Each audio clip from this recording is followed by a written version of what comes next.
দক্ষিণ এশিয়ার উত্তপ্ত বাতাসে যুদ্ধের গন্ধ। পাকিস্তানি প্রতিরক্ষামন্ত্রী খাজা মোহাম্মদ আসিফ জানিয়েছেন, ভারতের সামরিক আক্রমণ এখন যেন সময়ের অপেক্ষা। পাকিস্তান সেনাবাহিনী তাই সম্পূর্ণ প্রস্তুত।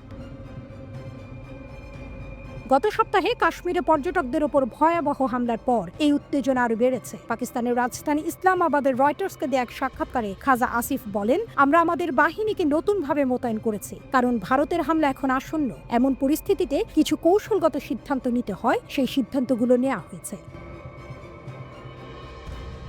তিনি আরও বলেন, ভারতের ভাষা এবং অবস্থান এখন ক্রমেই আগ্রাসী হয়ে উঠছে। পাকিস্তানি সেনাবাহিনী সম্ভাব্য ভারতীয় হামলার বিষয়ে সরকারকে আগে থেকেই সতর্ক করেছে, যদিও তিনি সরাসরি উল্লেখ করেননি কেন ভারত এত দ্রুত হামলা চালাতে পারে বলে মনে করছেন।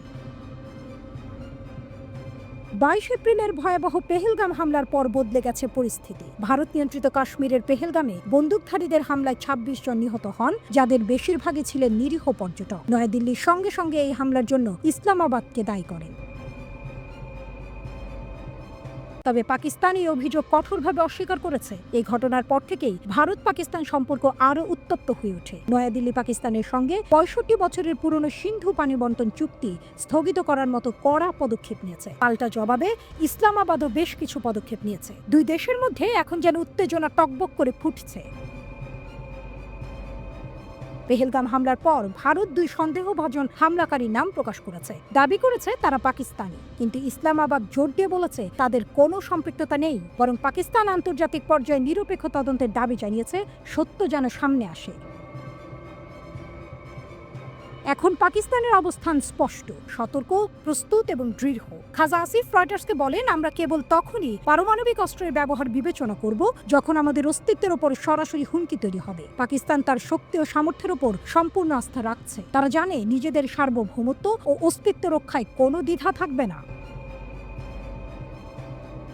ইসলামাবাদে দেয়া এই বিশেষ সাক্ষাৎকারে খাজা আসিফ স্পষ্ট করে জানিয়ে দেন, পাকিস্তান সেনাবাহিনী এখন সর্বোচ্চ সতর্কতায় রয়েছে। সম্ভাব্য ভারতীয় আগ্রাসন প্রতিহত করতে তাদের সব ধরনের প্রস্তুতি সম্পন্ন হয়েছে। যদিও তিনি কোনো নির্দিষ্ট তারিখ বা সময় উল্লেখ করেননি, কিন্তু বার্তা ছিল স্পষ্ট, হামলা যদি আসে, জবাবও আসবে। কাশ্মীর হামলার ঘটনার পর ভারতের পক্ষ থেকে পাকিস্তানের বিরুদ্ধে হুমকির মাত্রা অনেক বেড়েছে বলে জানিয়েছেন আসিফ। পাকিস্তানের সেনাবাহিনীর সম্ভাব্য আক্রমণের পূর্বাভাস দিয়ে সরকারকে দৃষ্টি আকর্ষণ করেছে।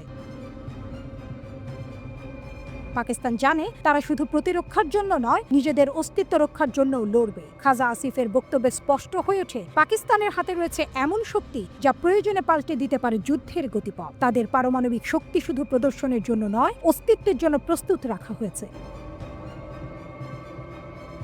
বিশ্লেষকরা বলছেন, ভারত ও পাকিস্তানের মতো দুই পরমাণু শক্তিধর দেশের মধ্যে কোনো সামরিক সংঘর্ষ হলে তা গোটা দক্ষিণ এশিয়ায় ভয়াবহ অস্থিতিশীলতার জন্ম দিতে পারে। আন্তর্জাতিক মহল তাই উদ্বেগের সঙ্গে নজর রাখছে এই দুই দেশের চলমান উত্তেজনার ওপর।